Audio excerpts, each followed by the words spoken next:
تفاوتایی که وجود داشت داخل رشته اقتصاد و اینکه شما چطوری تصمیم گرفتید که چه گرایشی رو بخواید خارج از کشور ادامه بدید؟ و این مثلًا چه استادهایی کمکتون کردن، چه انگیزه‌هایی یا چه علاقه‌مندی‌هایی؟ آره، خب دانشگاه کلا حالا من قبلش یه مقدمه‌ای بگم کلا از سیستم انگلیس و سیستم ایران. حالا قبل اینکه بریم بالا بیشتر با جزئیات وارد همون سوالای مربوط به مهاجرت و اینا بشیم، ولی کلا سیستم ایران با انگلیس فرق میکنه. سیستم حالا تحصیل رو دارم میگم، یعنی ایران، حالا من خودم دانشگاه تهران بودم، کارشناسی اقتصاد اونجا خوندم و ایران مثلا اینجوری بود که حالا ما 50 60 مثلا درس پاس میکردیم کلا، یا 138 واحد پاس میکردیم. بعد خب درس‌ها خیلی میشه گفت حالا تقریبا حالا خیلی کلا نامربوطه، من تو بعضی اوقات میشدم مثلا ما اصلا کشاورزی داشتیم، نمیدونم از اون ور خرد و کلان داشتیم، مثلا توسعه داشتیم، یعنی میخوام بگم خیلی متمرکز نبود به اون شکلی که حالا اینجا انگلیس هست. البته حالا دانشکده‌های دیگه من شنیدم حالا توی مقاطع تحصیلات تکمیلی مثل حالا شریف و خاتم و اینا، باز اینا یه خورده مثلا متمرکزتر میشن داخل مقاطع بالاتر. ولی دانشگاه تهران حالا حداقل اونجایی که من برای کارشناسی بودم خیلی میگم درس‌های مختلف و حالا تقریبا گاهی اوقات نامربوط همینجوری آدم پاس میکرد و خیلی متمرکز نبود. و خلاف انگلیس، من این دوره که حالا توی LSE اومدم یه ارشد اقتصاد 10 ماهه بود و از پارسالم اومدم و حالا حدود 2 ماه پیش اینا فارغ التحصیل شدم. و خب میگم برخلاف حالا اون تجربه که من تو داخل دانشگاه تهران داشتم، خیلی اینجوری بود اقتصاد LSE که خیلی متمرکز بود دیگه. یعنی کلا 4 تا درس برمی داشتیم، حالا 3 تاش درس‌های کور بودن و درس‌های اجباری بودن، همون خرد و کلان و سنجی. یه دونه درس اختیارا بهمون میدادن که حالا اونو من خودم حالا درس کوانتیتیتیو اکونومیکس انتخاب کردم یا اقتصاد کمی و میگم خب خیلی متمرکزتر بود، یعنی خیلی مثل حالا دانشگاه تهران خیلی مثلا دروس و اینا خیلی شرم شوربا نبود که مثلا بگم حالا از همه چی یه خورده مثلا خوندیم و اینا. و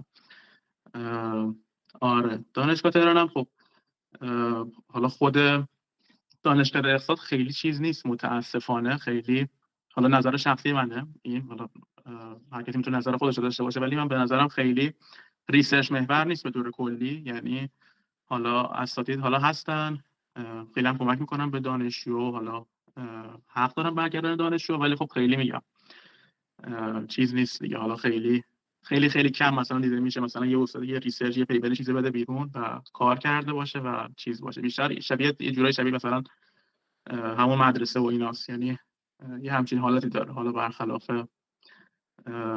جاهای دیگه. و آره ولی خب میگم LSE دقیقاً کاملا نقطه متضاد همین دانشگاه تهران دی، دانشگاه اقتصاد اینجوریه که اصلا یه مؤسسه حالا بیشتر ریسرچ محوره و از همون میگم روز اولم که وارد میشید حالا یه سری درس اینا پاس میکنید، ولی خب اینا همش هدف نهاییشون و اینا اینه که حالا شما تهش باید یه دوتا مثلا پیپری کار بکنید یا حالا یه جایی مثلا داخل یه ریسرچی دست داشته باشید و یه سری تفاوت‌ها اینجوری داره دیگه. لذا من بخوام اینجا خلاصه بگم خیلی متفاوته دیگه، یعنی حالا حداقل با اون سیستمی که دانشگاه تهران داشت. آره بله، متاسفانه دانشگاه‌های دیگه هم کم و بیش این سیستمو دارن و ما هم داریم تجربه می‌کنیم. حالا برگردیم به اون اوایل اون ترمای اول که خواستید مهاجرت و این پروسش رو شروع کنید. به عنوان دانشجویی که بخواد این پروسه رو شروع کنه، از اون نقطه شروع اه، چه مراحلی باید طی بشه؟ یعنی چه پیشنهاداتی میدید؟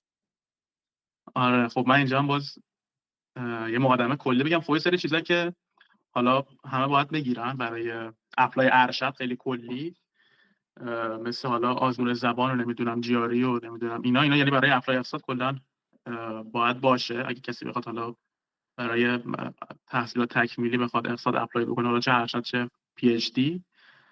و خب منم میگم بهتر با همونا شروع کردم.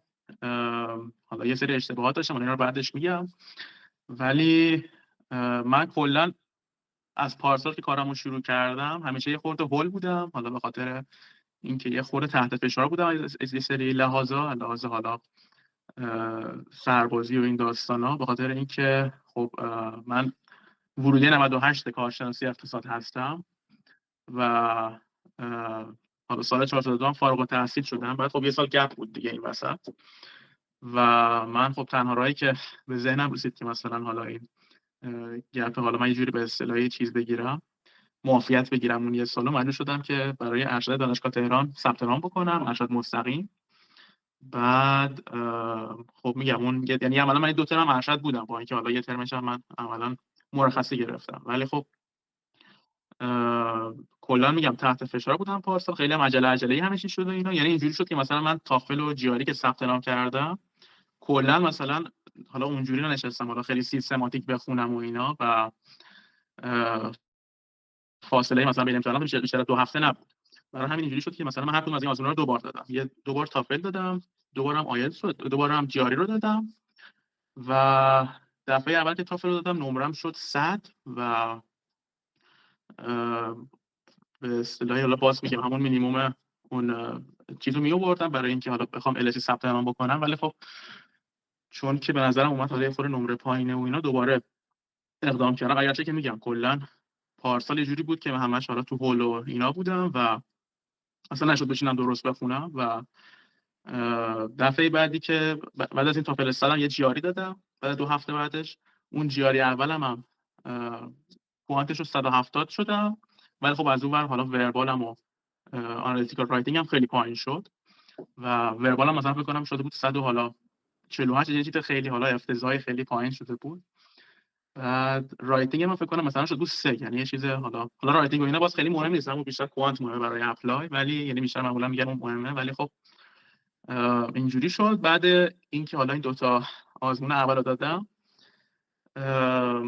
تصمیم گرفتم دوباره آزمون بدم یه ماه بعدش، یعنی باز با یه وقفه خیلی کوتاهی. حالا اینا که دارم میگم مثلا زمان حدودش هم مثلا بخوام بگم مثلا این میشد پارسال اکتبر مثلا 2023 مثلا میشد، یه همچین چیزی، در حالی که مثلا ددلاین‌های حالا آمریکا دسامبر میافتاد و حالا دانشگاه‌های اروپا هم که اصلا ددلایناشون همه رولینگ و حالا اصلا خیلی ددلاین اصلا ندارن. و میگم اون یه ماه گذشت، منم حالا خیلی هولکی اینا خوندم باز برای تافل و اشتباهی که دفعه اول برای تافل کرده بودم این بود که من اصلا نمیدونستم مثلا تی پی او چیه، نمیدونستم نمیدونم حالا نه برای آزمون‌ها اقدام کرده بودم. یه سری آزمون‌ها فکر کنم هست که حالا به صورت حضوری مثلا میتونین چیز بکنین، آزمون آزمایشیه برای تافل، حالا اسمشون رو یادم رفت کجا رفتم خودم، ولی یادم یه 2 تا آزمون اونجوری هم رفتم به صورت حضوری فکر کنم، حالا اون موقع توی جردن اینا بود و رفتم حالا یه 2 تا بهش میگن شبیه ساده تافل و اینا هم دادم. بعد اینکه این آزمون دادم خیلی بهتر شد نمرم به نسبت حالا همون یه ماهی که خونده بودم و دفعه بعدی نمرم شد 109 تافلم و باز میگم باز خیلی هولکی دوباره برای جی آر ای اپلای کردم دوباره و دور دومم که جی آر ای دادم مثلا این حالا میشد مثلا اوایل نوامبر اینا میشد و میگم خیلی میلیمتری بود دیگه. یعنی اینجوری بود که یه سری ددلاین‌های آمریکا که حالا دسامبر رو مثلا اینا بودن، من خیلی نگران بودم مثلا نمرم کی بیاد، نمره حالا جی آر ای و تافلم، و یه جوری مثلا بیاد که به موقع مثلا برسم که حالا به موقع اون در واقع ریزالت اینا به دست دانشگاه برسه و بتونم حالا چیز بکنم، اپلای بکنم. و میگم دفعه دوم که جی آر ای دادم دوباره کوانتو کامل شدم، وربالم حالا باز یه چیز قابل قبولی شد و فکر کنم 154 5 اینا شده بود و رایتینگ هم خیلی خوب شد، رایتینگ هم شد 4 و نیم و برخلاف دفعه اول که 3 شده بود و خیلی بد بود و اینا. و آره لذا میگم منم حالا مثل همه با همون تافل و جی آر اینا شروع کردم و همون اول کارم من اصلا هدفم بالا آمریکا بود. برای من کلا حالا اینجا هم بپرداز باز بکنم، من کلا خیلی اپلای کم کردم حالا برخلاف نورم و اینا، به خاطر اینکه میگم مثلا یه دوره‌ای بود اون موقع که من اصلا دوچار حالا یه به اصطلاح انفعالی شده بودم و خیلی حالا نه حوصله داشتم نه نمیدونم، و حالا به خاطر میگم همون کرونا اینا هم بود، به خاطر همون 2 سال کرونا و میگم اپلای خیلی کم کلا 2 جا اپلای کردم، یه دونه آمریکا اپلای کردم، یه دونه اروپا، هر دورم آفر گرفتم. آمریکا دانشگاه ییل اپلای کردم برای ارشد اینترنشنال اند دیولپمنت اکونومیکس و منم کلا هدفم ارشد بود دیگه، یعنی آمریکا هم مثلا میرفتم پروگرام رو میدیدم، حالا میدیدم مثلا استنفورد و نمیدونم هاروارد و اینا یا MIT اینا که اصلا ارشد ندارن، حالا MIT یه دونه چیز داره، یه دونه مایکرو مسترز داره MIT اکس و اینا، که حالا اونم میگم باز خیلی چیز نیست، حالا خیلی حالا اونجوری هم ارشد نیست خیلی که مثلا بگیم حالا پروگرام چیز هست و اینا، ولی تهش به این نتیجه رسیدم که مثلا حالا یه دونه ییل هست که حالا دانشگاه خوبیه و مثلا میشه براش اپلای کرد و اونو اپلای کردم. حالا دیگه وارد داستانای آمریکا نشم، تو تهش نرفتم، البته برای سفارتخونه اپلای کردم، ولی خب ویزای دانشجویی برای آمریکا انقدر دیر رسید، یعنی من ویزای دانشجویی ژانویه دریافت کردم، در حالی که توی LSE بودم و داشتم اینجا حالا تحصیل می‌کردم، به من ایمیل دادن که حالا ویزاتم اومده و اینا و یه جوری شده بود که واقعا حالا دیگه نشد دیگه. آره. من یه سوالی که اینجا پیش میاد اینه که شما وقتی که داخل ایران بودید و دانشجو بودید بر چه معیاری، حالا شما گفتید که کم اقدام به اپلای کردید، بر چه اقدامی کشورتون رو انتخاب کردید و کسایی که بخوان به این آره. موضوع توجه کنم چه معیارهایی باید تو ذهنشون در نظر بگیرن؟ آره مرسی که اینو گفتیم، خودم یادم رفت اینو بگم، ولی من کلا خیلی حالا روک بخوام بگم، من کلا اینجوری اپلای کردم که من یا حالا جای دانشگاه مثلا رنک خوب میرم یا کلا نمیرم، و یه خورده حالا دیدم اینجوری بود و خیلی هم میگم حالا نمیخواستم حالا همینجوری اپلای بکنم، و اینکه مثلا کشور مثلا چرا آمریکا انتخاب کردم، چرا حالا از اروپا هم مثلا انگلیس اپلای کردم. خب میگم خیلی راحت بخوام بگم، من دانشگاه دیدم رنکشون رو دیدم، حالا خیلی میگن که مثلا رنک و اینا مهم نیست، ولی خب به شخصه برای خود من مهم بود که کجا میرم. حالا بعدترم که وارد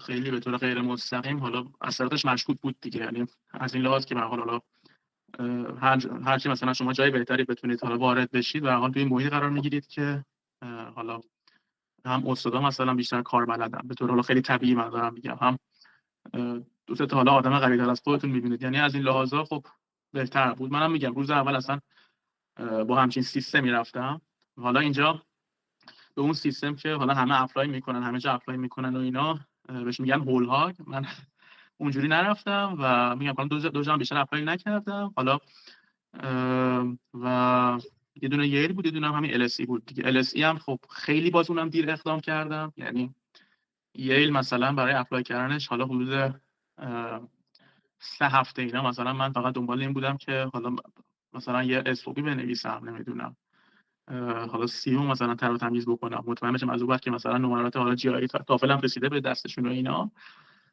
و آره دیگه ریکاما و اینا، و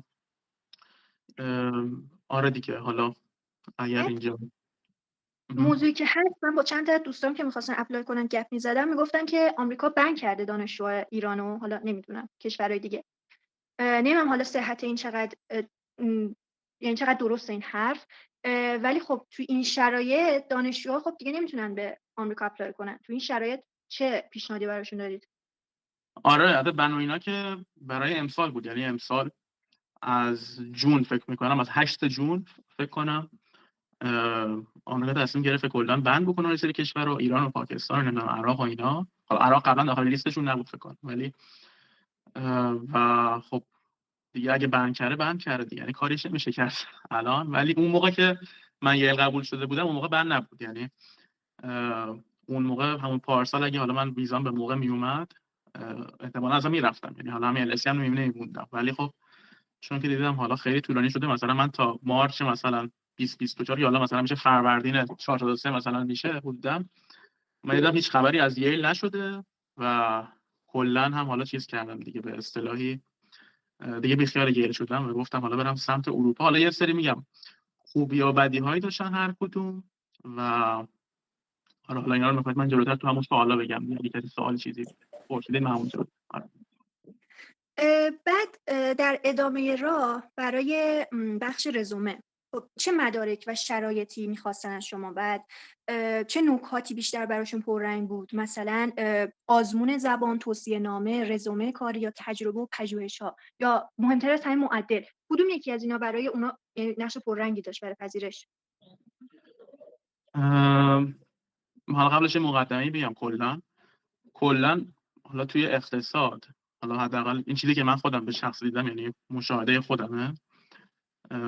حالا خوب یا بد خیلی پروفایل هایی مثلا داریم که خیلی پرفکتن، مثلا میبینید که هم حالا معدلشون مثلا کامله، هم نمیدونم از اون ور حالا یه تجربه مثلا حالا آره یا تی هم مثلا کرده داخل حالا کارشناسی یا ارشد، هم نمیدونم از اون ور یه ورکینگ پیپر مثلا داده بیرون، نمیدونم جیارش مثلا کامله، نمیدونم از اون ور. یعنی بخوام میگم کلا پروفایل پرفکت زیاد داریم و حالا به تبع همین موضوع هم مثلا برای چیزی مثل سی وی، خب الان میگم به حال حالا خودتون مثلا یه سرچ بکنید داخل اینترنت و اینا، خب خیلی قالبایی هست که مثلا حالا گفتن باید چجوری سی وی بنویسید، یا حتی مثلا سرچ هم نخواهید بکنید، سی وی مثلا خیلی از همین دانشجو دکتراها، نمیدونم خیلی از همین بچه که حالا داخل همین لینکدین هستن، یه خورده مثلا سرچ بکنید پیدا میکنید حالا کیا مثلا کجا رفتن، مثلا ارشد و نمیدونم دکتراشون کجا بوده، سی ویشون مثلا چه شکلیه و برای حالا این موضوع میتونید مثلا اونجا مثلا رفرنس بگیرید از بقیه، همون کاری که منم حالا کردم.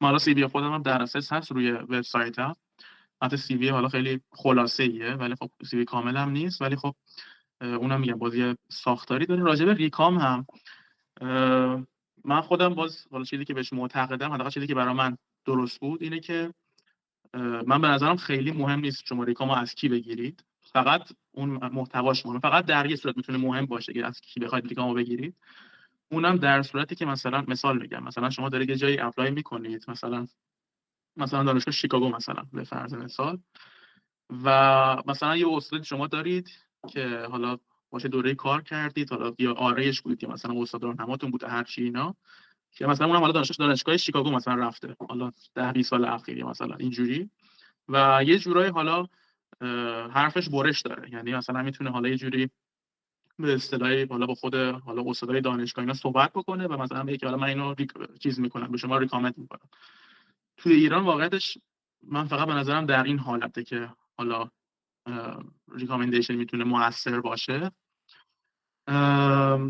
و خیلی به نظرم حالا دیگه توی 99% مواقع، چون که حالا بیشتر استادایی که حالا داخل ایران هست، حداقل داخل همین دانشگاه تهران بودن، یا حداقل همونایی که من حداقل ازشون ریکام گرفتم، اینا حالا هیچ کدوم به اصطلاحی حالا شاید حالا اونقدر هم مثلا چیز نبودن، اونقدر حالا به خاطر ریسرچشون مثلا شناخته شده نبودن، یا مثلا خارج مثلا خیلی تجربه‌ای نداشتن که مثلا تحصیل بکنن و اینا، ولی خب یه جوری حالا انقدر باشون صحبت کردم که مطمئن بشن حالا یه چیز خوبی برام می‌نویسن. آره. و حالا حتی یه سری مواقع اگه مثلا خودتون بتونید که حالا با استاد صحبت بکنید و بهشون بگید که من مثلا می‌نویسم ریکامو و همون چیزی که الان نوشتم بهتون اوکی بده و اینا، این که خیلی خوبه، چون که دیگه دست خودتونه. و البته همون ریکام نوشتن هم خودتون هم بخواید بنویسید خیلی داستان داره، یعنی چیز جنریکونه نباید بنویسید دیگه که مثلا حالا فلانی دانشجو خوبه و فلان و اینا، یعنی اینجوری بنویسید 100% رد دیگه، یعنی خیلی چیز نیست. آره. کما اینکه من به نظرم حالا برای اپلای ارشد شاید ریکام حالا مثلا اونقدر به نظر من اونقدر حیاتی نباشه، بیشتر فکر کنم برای دکترا به نظر من مهم‌تره که حالا مثلا کی ریکامتون رو نوشته، ریکامتون مثلا چقدر راجع به ریسرچتونه و این داستانا. و آره. باقی سوالتون چی بود؟ من راجع به سی وی گفتم. بله، و اینکه تجربه کاری و داشتن مقاله چقدر میتونه تاثیر داشته باشه؟ حالا 2 تا سوالم داخل چت پرسیدن. تجربه کاری که من خودم واقعاش نمیدونم چقدر میتونه موثر باشه. حالا من خودم به شخصه 2-3 تا تجربه کاری داشتم، حالا تقریبا نامرتبط، یعنی تجربه مثلا حالا ریسرچ نبود خیلی، من اصلا بیشتر تجربه حالا آکادمیکم تی ای بودم خیلی داخل دوره کارشناسی، چون که توی دانشگاه تهران من به نظرم اینجوری می اومد که من حالا اگه مثلا بخوام خیلی استفادهشو بخوام ببرم حالا از حالا خود دانشگاه هم حالا با اساتید مثلا بخوام حالا خیلی صحبت بکنم برای خودم مثلا یه ارزش افزوده‌ای داشته باشه، به نظرم اومد که بهترین راهش همون تی ایه، چون که خب آدم که تی ای میشه یه خورده حالا همون مطالبی که تو اون درس خونده یه خورده براش بیشتر جا میفته، هم حالا آدم یه تمرینی مثلا طرح میکنه، یه پروژه‌ای میده، نمیدونم درس کد نویسی آدم میذاره. یعنی میخوام بگم که این خوبیش اینه که معمولا شما هی دارید برای خودتون این چیزا رو تکرار میکنید و اینش خوبه دیگه. یعنی میخوام بگم که همیشه حالا اون چیزا همیشه توی یادتون هست. حالا من خودم به شخصه حالا کلا اینجوریه که اگه مثلا حالا یه هفته مثلا یا 2 هفته کد نویسی اصلا نکنم، یا حالا مثلا حالا خیلی دور باشم و این اصلا ممکنه چیزا یادم بره. و خب از این لحاظ خوب بود اون تجربه تی داخل دانشگاه تهران. یه دونه تجربه آرایی هم داشتم، ولی خب اون کلا 2 ماه بیشتر نبود و خیلی چیز حالا خیلی خاصی نبود. با دکتر ناجی من کار کردم 2 ماه و آره. و اینکه میگم تجربه کاری هم که خب من فکر نمی‌کنم حالا خیلی مهم بوده باشه. من کلا به نظرم برای اپلای ارشد، اگه کسی میخواد ارشد اقدام بکنه، بیشتر همون پروفایل خودتون مهمه دیگه. یعنی یه جوری حالا پروفایل که میگم منظورم همون سی وی به علاوه اس او پی دیگه. حالا سی وی که میگم به هر حال اگه حالا جایی میخواید با رنگ حالا بالا اقدام بکنید، خب بالاخره یه سری چیزا ضروریه دیگه، مثلا نمره و اینا. و مثلا نمره بالا شما حتما باید داشته باشید و داشتن نمره بالا هم لزوما مثلا به شما مزیت رقابتی نمیده که مثلا بگی حالا من معدل خیلی خیلی مثلا بالا دارم میرم پس حتما مثلا چیز میشم و اینا. یعنی اونو باید داشته باشید، چیزی که به اصطلاح نسسیتیه دیگه. آره اونو باید داشته باشید. کنارش مثلا بگید که حالا من نمیدونم 2 تا پروژه انجام دادم، نمیدونم 2 تا زبون پرانه‌نویسی کار کردم، این پروژه هامه. مثلا من چیزی که فکر می‌کنم خیلی مهمه و 99% اوقات مثلا انجام نمیدم خیلیا، به نظرم اینه که شما توی سی ویتون فقط ادعا نکنید دیگه. مثلا نگید که حالا من مثال میگم مثلا استاتا مثلا فولم مثلا. خب اگه فولی مثلا 2 تا پروژه نشون مثلا بده، حالا چجوری میتونید نشون بدید؟ مثلا میتونید اکانت گیت هابی مثلا بزنید اونجا آپلود بکنید، میتونید نمیدونم و حالا یه جوری اثبات بکنید دیگه. حالا داخل گوگل درایو مثلا بذارید کداتون رو، اون دو فایل بذارید داخل گوگل درایو، یعنی یه جای اینجوری بذارید و سی ویتون صرفا مثلا ادعا نباشه که مثلا من فلانم و فلان، چون اینجوری خب همه میتونن بنویسن دیگه. مثلا اینکه حالا من اینم باز میگم مشاهده شخصی خودمه، من به نظر خودم از بعد از 2022 از دسامبر 2022 که حالا همین به اصطلاح حالا چت جی پی تی و حالا این مدل‌های لارج لنگویج و اینا که حالا در اساس عموم قرار گرفتن، کلا به نظرم رقابت خیلی کلا بیشتر شده. به خاطر اینکه شما الان میگم مثلا پروفایل هایی میبینید، من خودم حالا تو LSE دیدم دیگه، که شاید لزوما حالا اون مثلا حتی حد لازم رو هم ندارن، مثلا علاوه سواد و اینا میگم دیگه، ولی مثلا انقدر طرف حالا خوب حالا رفته مثلا با چت جی پی تی یا مثلا با همین مدل زبانی و اینا رفته مثلا حالا کار کرد و انقدر مثلا پرامپت داده که نمیدونم اینو مثلا اینجوری برام بکن، اینو اونجوری بکن، نمیدونم اینو مثلا بهتر بکن فلان و اینا، که یه جوری پاشون باز شده به دانشگاه. حالا این که میگم هم برای ارشد مثلا من دیدم، همین حالا ارشد اقتصاد که همین بود جا گذروندم، هم توی پیریداکا مثلا دیدم. توی پیریداکا مثلا آدم بوده که حالا خیلی جدی میگم دیگه، یعنی آدم طرف حالا کد نزده کلا، خیلی خیلی جدی و حالا ولی خب یه جوری تونسته وارد بشه، یا توی مثلا حتی پی اچ دی و اینا. و من خودم فکر میکنم کلا ترند کلا به این سمته که داره پیچیده‌تر میشه کلا اپلای و اینا. یعنی اینکه حالا برای همه مقاطع میگم بخاطر اینکه خب یه جوری همین میگم مدل زبانی یه جوری حالا دارن نورمالایز میکنن دیگه. یعنی چه کسی که مثلا خیلی حالا باسواده اگه مثلا نتونه خودش رو خیلی خوب شوکیس بکنه داخل سی وی و اس او پی و اینا، خب به حقش نمیرسه. از اون مثلا میبینی کسی که حالا خیلی تلاش شاید کمتر به نسبت تلاش کرد و یه جوری حالا اگه بیشتر مثلا بلد باشه یه جوری به حال پا خودش رو باز میکنه اونجا. آره و آره حالا میخواید خورده به همین حالا سوالای چت هم بپردازیم قبل اینکه ادامه بدیم بله یا این سوالای آره؟ چت رو ما آخرتر میپرسیم از شما، ولی خب مهمترین موضوعی که الان باید صحبت کنیم در موردش هزینه ها هست. اینکه هزینه اپلای چقدره و چه چالش هایی داره. یک اپلیکیشن هایی هستن که بالاخره ما باید هزینه هایی بپردازیم برای مدرک آزاد کردن، و اینکه کمک هزینه ها و فرایندش، یعنی این فاند و بدون فاند بودن اپلای چقدر تاثیر میتونه داشته باشه. یعنی کسی که بدون فاند میره آیا میتونه کار پیدا کنه و آیا دانشجو اونجا اجازه بهش داده میشه که کاری انجام بده غیر دانشگاه؟ آره حالا اینم باز بحث مفصلیه، ولی خیلی خیلی کلی بخوام بگم، خب اروپا اصلا تقریبا معروف به این که برای ارشداش فاند نمیده و اسکالرشیپ مثلا ندارن، مخصوصا برای حالا رشته‌های فایننس و اقتصاد من میدونم. و یعنی خیلی حالا به اصطلاحی حالا اینجوریه. من خودم اسکالرشیپ نگرفتم و فاندی نداشتم همون اول که رفتم، ولی حالا به اصطلاحی بعد اینکه حالا توی همین LSE بودم و حالا با همین داستانی که داخل ایران پیش اومد و نمیدونم از اون ور حالا نمرات خودم همینجا داخل LSE هم خوب بود و اینا، تونستم با دانشگاه مثلا به یه به اصطلاحی حالا وارد مذاکره بشم و نهایتا تونستم یه پارشال فاندی بگیرم و حالا بیشترش رو ویو بکنم. ولی خب میگم مثلا همین الان که دارم صحبت میکنم مثلا باز یه بدهی به دانشگاه دارم، ولی خب برای این بدهی هم میگم باز تو همون مذاکره و اینا مثلا نهایتا با من خیلی راه اومدن و گفتن مثلا که بدهی رو مثلا میتونم اینجوری پرداخت بکنم که 2 سال مثلا بعد حالا اجایی مثلا کار میکنم و مثلا از همون کاره حالا به اصطلاح این بدهی رو میدم حالا توی قسط بندی و اینا. و آره LSE هم کلا خب اینجوریه که شما وارد که میشید 2 جور سیستم پرداخت داره. همون اول کار کل مثلا هزینه رو یکی میده که اینجوری خیلی خیلی کم هست، حداقل از ایرانیایی که میدونم نیست، یعنی بچه‌هایی که حالا اومدن و اینا رشته‌های مختلف.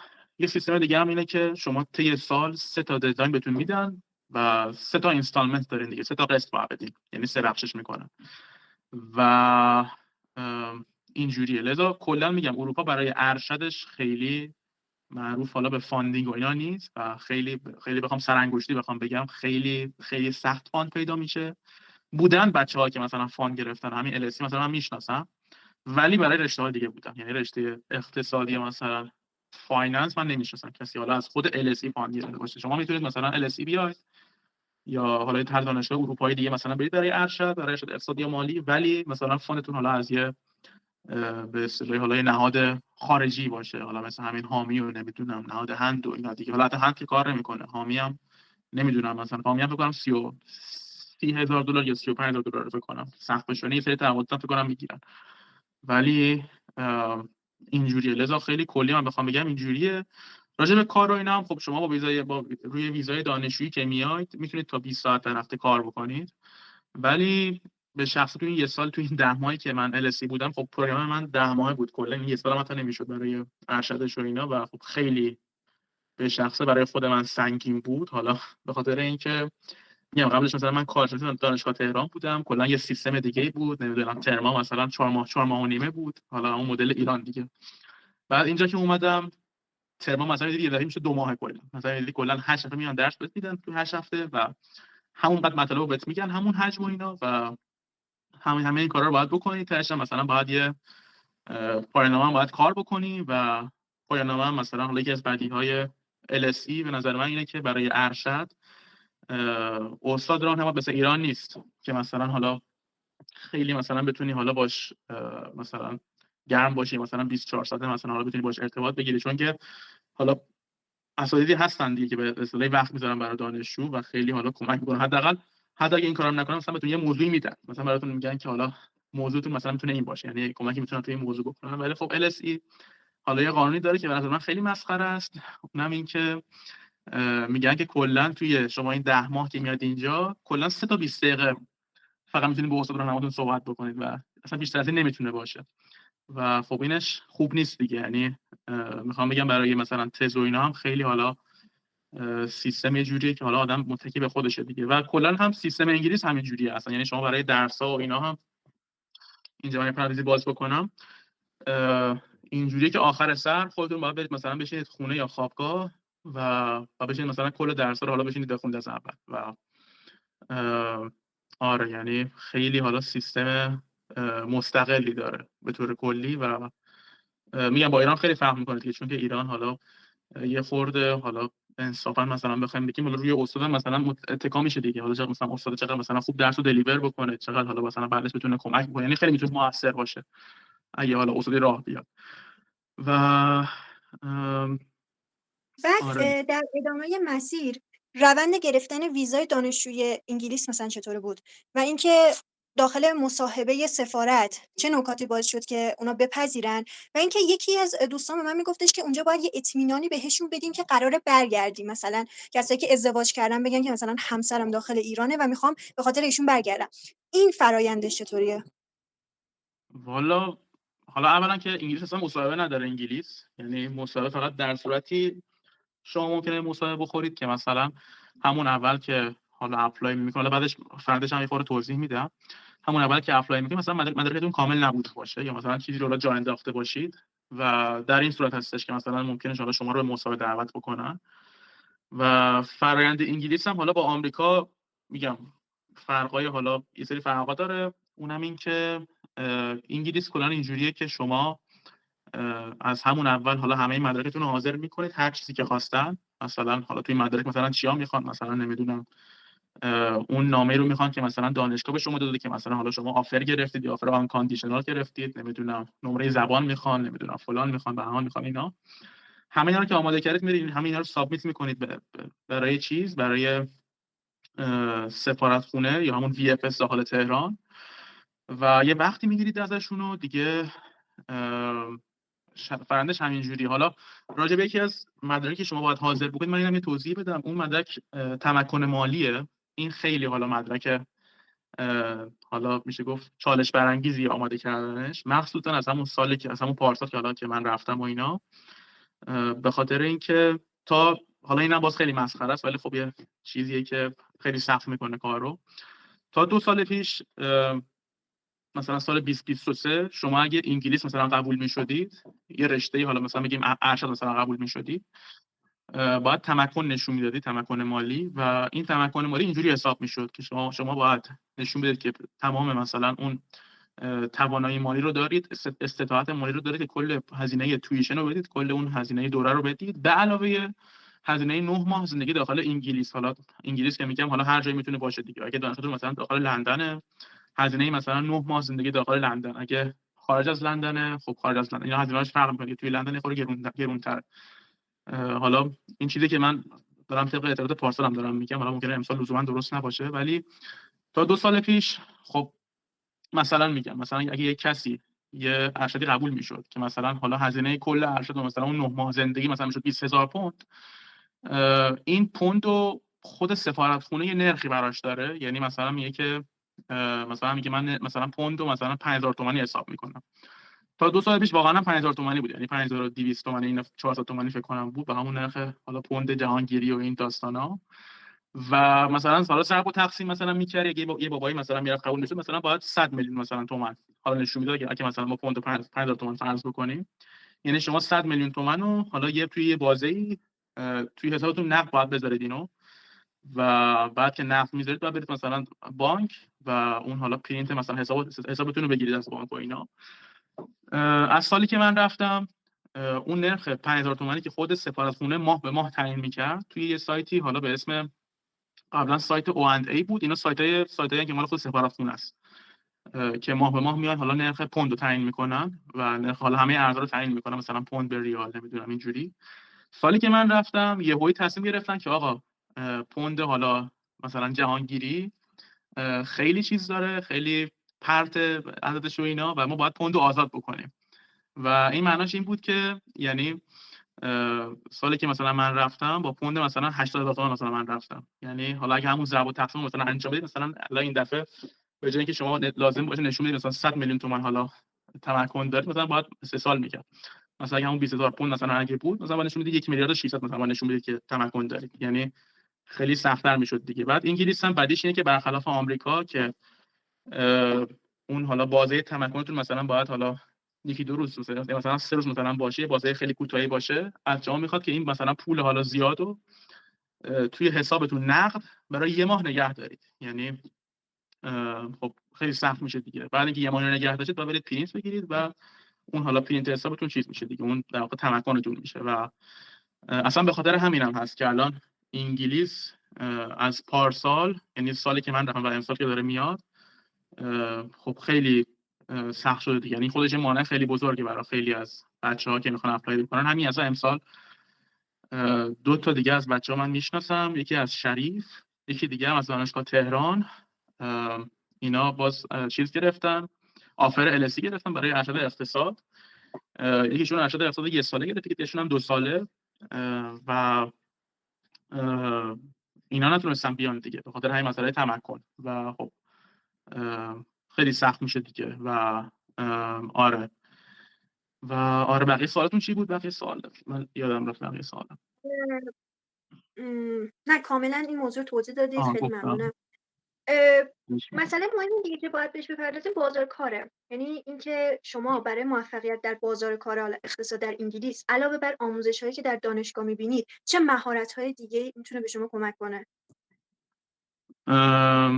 خب بازار کار انگلیس که خب به نسبت خوبه، یعنی اینجا مشکلش مثلا مثل ایران حالا شاید خیلی نباشه که حالا مثلا کار اونقدر پیدا نشه، کار پیدا میشه، کار خوبم زیاد هست، منتها خیلی رقابت زیاده دیگه، یعنی از همه جای حالا دنیا میبینی اپلای میکنن نمیدونم برای کارهای مختلف و اتفاقا یه ترندی هم که هست، یعنی من باز به نظر خودم مثلا باز اینا بعد از همون 2022 که حالا همون حالا لارج لنگویج مدل و اینا اومدن، کلا یه جوری شده الان که خیلی از پوزیشنایی که مثلا داخل انگلیس هست، پوزیشنای کاری و اینا پوزیشنای مثلا سینیوره، یعنی شما مثلا باید چند سال تجربه داشته باشید و مثلا کار کرده باشید، چند تا اینترنشیپ مثلا رفته باشید به اینا که مثلا شما بتونن راهتون مثلا بدن و یه سری پوزیشن ها هم کلا چیز شده.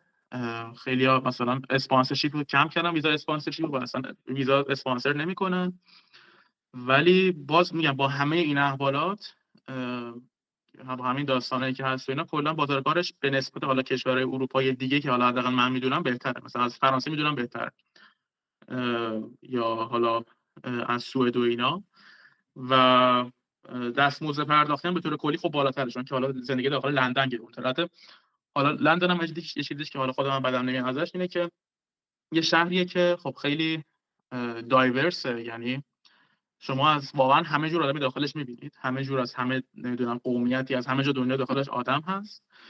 بعد کنار اینکه کلا هم میگن شهر گرونیه، شهر گرونی کلا هست، ولی شما مثلا اگه بخواید حالا ارزون زندگی بکنید میتونید توش ارزون هم زندگی بکنید، یعنی حالا من خودم ارزون زندگی کردم دیگه، یعنی خیلی شرایط خوبی نداشتم خودم هم، ولی خب اگه مثلا بخواید حالا خیلی صرفه جویی بکنید و اینا خیلی امکانش هست، مثلا برای حالا یه نفر دانشجویی که مثلا میاد اینجا.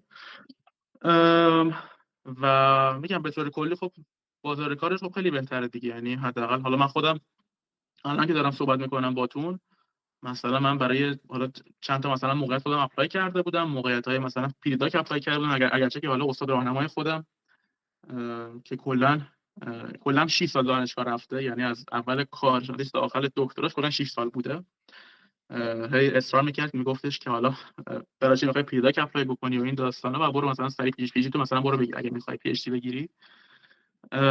ولی خواستم اینو بگم که به اصطلاحی من خودم برای موقعیت‌های مختلف اپلای کردم، مثلا پیداک اپلای کردم و این نمیدونم حالا برای کار اپلای کردم و هنوز هم که الان دارم باهاتون صحبت میکنم هنوز هم حالا تو پروسم دیگه، یعنی یه سری آفر گرفتم ولی خب آفرام همشون بلا استثنا خارج از لندن بودن. مثلا یه آفر از فرانسه من داشتم، آفر پیداک، یه آفر پیداک از استنفورد داشتم با خانم سوزان ایفی که حالا این یه ماه دقیقا قبل از چیز بود، قبل از در واقع همون ترافل بن و این داستانا بود و من اصلا اقدام نکردم برای ویزاش، چون که مثلا شروع به کارش هم مثلا میافتاد یه ماه بعد و یعنی تو جون میافتاد و مثلا نرسیدم که حالا ویزا رو بگیرم و اینا و به اصطلاحی آره دیگه. ولی خب من خودم الان که دارم صحبت میکنم هنوز میگم دنبال کار هستم، ولی به طور کلی بخوام کلا بگم خب کار زیاد هست، ولی اینم شما در نظر داشته باشید که رقابت هم خیلی خیلی خیلی زیاده، یعنی خیلی زیاده واقعا و چون که میگم از همه جا اپلای میکنن دیگه و بهترین توصیه‌ای که حالا مثلا میتونم بکنم بدون چیزی که واقعا به فکرم میرسه، یعنی کاری که مثلا خودم شاید انجام میدادم مثلا قبلا، این بود که مثلا شما حالا قبل از اینکه اصلا بخواید اپلای بکنید که مثلا فکر مهاجرت و اینا باشید، یه خورده مثلا اگه کار مثلا خاصی یا مثلا حالا به اصطلاح مشاغل خاصی داخل ذهنتون هست اونا رو تارگت بکنید، برید مثلا جاب دیسکریپشن اینا رو بشینید بخونید ببینید مثلا چی میخوان و یه خورده مثلا آشنا باشید که حالا از قبلش مثلا بتونید حالا خودتون رو آماده بکنید براش، اگه مثلا میخواید حالا بعد از مثلا تحصیل داخل حالا انگلیس یا کلا اروپا مثلا بخواید وارد بازار کار بشید و اینا و آره دیگه هم راجع به بعد در بازار کار. ادامه یک سوال مرتبط با بازار کار، چه مهارت‌های نرم و سختی تونست به شما کمک کنه؟ یعنی اون ارتباطات و کانکشن‌هایی که بالاخره از ایران داشتید و وارد دانشگاه انگلیس شدید و اون مهارت‌های سختی که مثل زبان برنامه‌نویسی مثل آر و پایتون، آیا اینا کمکی می‌کردش که مثلًا شما بتونید بهتر وارد بازار کار بشید یا در حالت کلی؟ آره خب این بستگی داره برای چه کاری میخواید اپلای بکنید دیگه.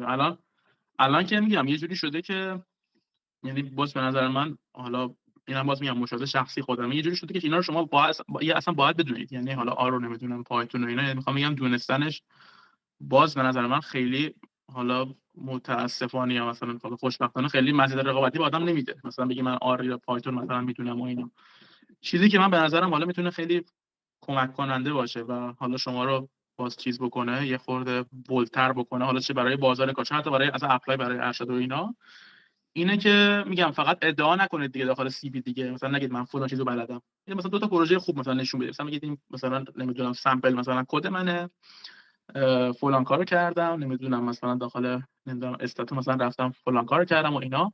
و تمارین خوبم هست دیگه. مثلا یه از تمارین‌های خوب مثلا برای همین حالا پی دی داکا، یکی مثلا برید پیپر رپلیکیت کنید. مثلا پیپرایی که از رپلیکیشن پیجشون مثلا فقط دیتاش مثلا هست و اون حالا کداش و ایناش مثلا نیست، و مثلا کم کم مثلا این کارا رو بکنید، خب دستتون میاد دیگه. یعنی یه خورده حالا میتونید پروژه ها بهتر انجام بدید. مثلا اگه مثلا کار حالا توی فضای مثلا مالی میخواید انجام بدید، خب دو تا پروژه مثلا باز مربوط به همون مثلا برید پیدا بکنید و برای خودتون تعریف کنید و انجام بدید. یعنی من به نظرم این میتونه کمک کننده باشه. و اینکه حالا مثلا بگید من نمیدونم حالا پایتون کار کردم، نمیدونم با مطلب فلان کارو کردم، نمیدونم، اینا به نظر من خیلی شاید چیز نباشه، شاید خیلی مثلا حالا اون مزیت رقابتی رو نده به آدم. آره. و ما حالا اینجا ام، چیز پرانتز بگم، حالا اگه مثلا کسی از بچه‌ها سوالی هم مثلا داره دیگه، باز میتونه بکنه دیگه میکروفونش و اینا رو، و چون که هنوز به سوالا نپرداختیم. و حالا من اگه موافق باشید میخواید که سر حالا ساعت اول، یعنی 5 دقیقه دیگه، میخواید سوالا رو یه نگاه بهشون بندازیم، بعدش حالا دوباره اگر معمول سوالای اصلی بعد دوباره آخر جلسه هم حالا واسه نگاهی بندازیم. حالا رفت و برگشتی باشه با شرکت کننده ها. آره. اوکیه. بله، بله. یکی از سوالاتی که دوستان پرسیدن این که سطح ارشدتون تو ورودی خودتون چطوری بود و خودتون در مقایسه با سایرین چطور می‌دیدید؟ ام، سطح ارشد منظور چیه؟ یعنی ام، یعنی چی؟ یعنی علاوه. احتمالاً منظورشون معدل بوده یا اون پژوهش‌هایی که انجام دادیده که در مقایسه با دیگران چه تمایزی داشت؟ آها. خب LSE، من یه توضیح راجع به خود LSE هم بدم، اینا من یادم رفت بگم. دانشگاه اقتصاد LSE کلا یه خورده دانشکده جمع و جوریه. یعنی توی مقطع ارشد و دکترا و نمیتونم کارشناسی کلهم 6 تا رشته داره، همش با هم. یه دونه پی اچ دی داره، 3 تا ارشد تعریف کرده، یه دونه ارشد اکونومتریکس اند متمتیکال اکونومیکس یا همون ای، یه دونه ارشد یه ساله است. البته ای هم همون ارشد اقتصاد سنجی و اقتصاد ریاضی هم، اونم باز 10 ماه است، یعنی همین جوریه. یه دونه ارشد اقتصاد خالی داره، همین چیزی که حالا من رفتم، اینم باز 10 ماه است. یه دونه ارشد اقتصاد 2 ساله داره که اون حالا 2 سالش باز بیشتر شبیه به همون ارشد خودمون داخل ایران. ولی خب ارشد 2 سالش مشکلش اینه که خیلی خیلی گرون‌تره دیگه، یعنی خیلی هزینه‌اش بالاه. ولی خب من خودم به نظرم اگه کسی مثلا 2 ساله حالا مثلا بتونه حالا بره استعدادش مثلا بتونه بکنه، خب پروگرام خیلی بهتری هست، به خاطر اینکه خب بیشتر شما LSE هستید. ولی راجبه مثلا سطح مثلا خودم با بقیه بچه‌ها، خب توی اونایی که میان ارشد 10 ماه همین یه ساله رو مثلا میان اقتصاد خالی، تقریبا همه از یه بک‌گراند، یعنی تقریبا همه مثلا یه کارشناسی داخل اقتصاد خوندن، ولی از کنارش مثلا در کنارش یه به اصطلاح سطح مثلا حالا خوب مثلا از حالا ریاضی و اینا مثلا داشتن، مثلا دو تا کورس مثلا پاس کردن، یه دونه مثلا جبر خطی برداشتن، نمیدونم یکی آنالیز حقیقی مثلا برداشت. یعنی سری درس‌ها اینجوری پاس کردن و به اصطلاحی میدونن که مثلا میتونن حالا اون کورس ورک مثلا 10 ماه رو تحمل بکنن، مثلا اینا رو میارن توی همون 10 ماهه اقتصاد. بعد اونایی من که یه مثلا پرانتز باز معمولا کنم. خواهش این می‌کنم. فرق کاملی که بین ارشد 1 ساله و 2 ساله میتونیم بگیم چیه دقیقاً؟ یعنی اگر دوستان بخوام بفهمن فرقشون چیه و بخوان براش اقدام کنن. آره الان داشتم میگفتم 2 ساله. اه، 2 ساله سال اولش عملا میشه سال آخر سال آخر اون دروسی که حالا بچهای کارشناسی اقتصاد LSE میگذرونن و یعنی شما سال اولی که توی LSE هستید توی اون ارشد 2 ساله اینجوریه عملاً که به اصطلاحی حالا بیشتر درس‌ها رو دارین مرور میکنید و حالا من تا جایی هم که از بچه‌ها شنیدم اینجا میگن که اصلا همون سال اول که میاد تحصیل میکنید اصلا اون نمراتی که حالا توی سال اول میگیرید امتحانایی که میدید تو اینا خیلی اصلا داخل کارمتون اصلا نمیاد و مثلا سال اول بیشتر دستگرمیه و خب از این لحاظش خوبه. سال دوم ارشد 2 ساله دقیقاً میشه همین دوره 10 ماهی که حالا توی LSE ارائه میشه و عملاً انگار مثلا یه سال دیرتر شروع میکنن اون ارشد 10 ماهه رو و فرق 2 ساله با 1 ساله دقیقاً همینه دیگه. یعنی اون کسایی که میان 1 ساله معمولا میگن اون بک‌گراند دارن، اونایی که میرن 2 ساله میگن ندارن. 2 ساله هم معمولا اونایین که مثلا یه رشته دیگه مثلا بودن، مثلا رشته مثلا مهندسی بودن ولی خب هیچ بک‌گراند اقتصادی مثلا ندارن، نه مثلا مانوری گذروندن، نه نمیدونم کلا هیچ کورس اقتصادی دارن نگذروندن کلا، ولی خب صرفا یه علاقه‌ای دارن. اونا رو مثلا خود LSE معمولا دسته‌بندی میکنه داخل 2 ساله و اونایی که مثلا حالا میگم باز به اصطلاحی اون بک‌گراند داشته باشن میرن داخل 1 ساله و اونایی هم که میرن اقتصاد سنجی و اقتصاد ریاضی معمولا حالا واسه جایی که من خودم دیدم اینجوری بوده که اینا که مثلا میرن معمولا یه پایان نامه یا نمیدونم مثلا یه کار کمی مثلا داخل یه سری دانشگاهی مثلا معتبر انجام دادن. حالا میگم دانشگاه معتبر چون که خب یه واقعیتی هم که هست اینه که LSE به دانشگاه هم نگاه میکنه دیگه. حالا مثلا یه سری دانشگاه مثل اراسموس اینا اینجوریان که اصلا با خود حالا LSE خیلی ارتباط دارن، نمیدونم دوال پروگرام دارن، خیلی نمیدونم اکسچنج میکنن و این داستانا و مثلا میبینید که خیلی مثلا از اینایی که میان LSE مثلا یا همین حالا مثلا پروگرام EME یا همون اساس سنجی رو مثلا میان که 10 ماه هم هست، اینا اینجوریان که مثلا همون اراسموس بودن و مثلا مثلا یه رشته یه چیزام داره اساس سنجی هم مثلا داره، مثلا رشته سنجی مثلا اونجا رو گذروندن، یه نمیدونم حالا پایان نامه چیز پایان نامه تور هم مثلا داخل کارشناسی مثلا سابمیت کردن و حالا بعدش مثلا برای EME اپلای کردن. یعنی خیلی اینجوریه EME و لذا ما حالا بخوام جمع‌بندی بکنم جواب سوالو، میگم واقعا کسایی که میان توی 10 ماهه اگر معمولا از قبلش ارشدی پاس نکرده باشن، مثلا ارشد نگذرونده باشن جایی، خب میشه گفتش که یه جورایی حالا شما میاد داخل همون آب سرده میافتید دیگه، یعنی توی یه خورده شوک قرار میگیرید. مثلا اینکه پروگرام 10 ماه هم که حالا من خودم شروع کردم مثلا از اولش قبل از اینکه حالا از ما بخوام اون درسای اجباری رو بخوایم برداریم یه سری درسایی بود، یه سری درس بود به اسم EC 400 و این 3 هفته عملا خیلی فشرده درس حالا در واقع همین حالا مبانی بهینه‌یابی و نمیدونم از اون مثلا سیستم داینامیکس و از اون برم آمار احتمالی خیلی حالا تو اون صفحه فشرده قرار داده بودن و گفته بودن که حالا این صفحه مثلا همون صفحه اول دوره رو منظورمه و بعد از صفحه 3 تا امتحان میدید همون اول کار و اگه اون 3 تا امتحان رو قبول نشید داخل LSE حق چیز ندارید، حق ثبت نام کردن ندارید و یه همچین مثلا چیزی هم دارن. حالا تا امسال من شنیدم از بچه‌ها که اینایی که امسال اومدن اینو حالا برداشتن چون که گفتن حالا از سال پیش و اینا خیلی فشار اومده به بچه‌ها و اینا همون صفحه اول و آره لذا لحاظ سطح و اینا خود LSE همون اول یه کاری میکنه که همه اون کسایی که اون دروس پری سشنال اول کار رو پاس میکنن یه جورایی حالا یه جوری حداقل همسطح با هم باشن و آره. بعد سوال بله یکی از سوالاتی که دوستان پرسیده بودن در مورد آزمون GRE بودش، در مورد اهمیتش و اینکه آیا نمره بالا تو GRE میتونه مزیت رقابت ایجاد کنه برای دانشجویان؟ نمره بالا که برای ارشد من فکر نمی‌کنم واقعیتش بخوام بگم. من به نظرم کلا برای ارشد اون SOP که می‌نویسید خیلی مهمه. یعنی بگید چون که اینجا میگم نگاهی که به دانشجوی ارشد دارن اینجوریه که میگن آقا یه کسی میاد اینجا کلا 10 ماه بیشتر اینجا نیست، دوره خیلی موقتی اینجاست و 10 ماه بعدم کلا میره و خیلی میخوام بگم به نگاهی که مثلا به حالا دانشجوی پی اچ دی دارن مثلا اونجوری نگاه نمی‌کنم. مثلا میگه لانگ ترم اینوستمنت مثلا نیست، مثلا میگه حالا دانشجو پی اچ دی مثلا میاریم اینجا نمیدونم حالا مثلا 3 تا مثلا پیپر از داخلش در میاریم حالا از اون دانشجو پی اچ دی و اینا. لذا من فکر میکنم جیاری برای پی اچ دی مهمتره تا ارشد، خیلی بخوام خلاصه بگم. و آره لذا من فکر نمیکنم مزید رقابتی برای ارشد میتونه ایجاد بکنه. آره.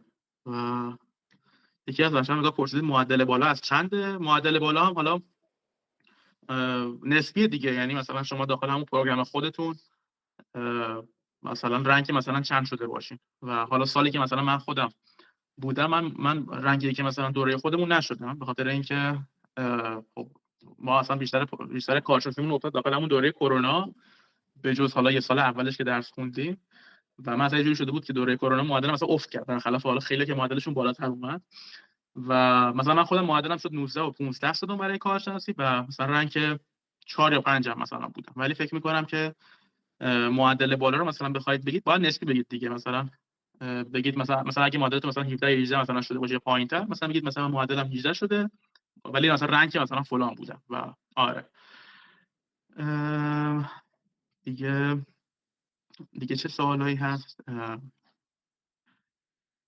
راجع به دانشگاه اراسموس؟ هم خب من واقعیتش خب هم اینجا که السی که اومدم من هم خوابگاهیم اون دانشگاه اراسموس بود، یه کارشناسی اقتصاد خونده بود، بعد اومده بود اینجا ارشد فایننس داشت میخوند اینجا برای LSE و واقعیتش خیلی اطلاعات زیادی راجبش ندارم و همین چیزایی که گفتم مثلا منشنیده بودم و که مثلا حالا دوال دیگری و اینا داره. ولی خب اراسموس هم میگم کلا دانشگاه خوبیه دیگه، یعنی شما مثلا اگه همونجا هم مثلا بتونید برید و حالا بتونید مثلا به یه موفقیت نسبی مثلا دست پیدا بکنید، مثلا حالا اگه حالا هدفتون هر چیزی هست دیگه، اگه میخواید پی اچ دی اپلای بکنید، اگه میخواید وارد بازار کار بشید، میخوام بگم سکوی پرتاب خوبیه.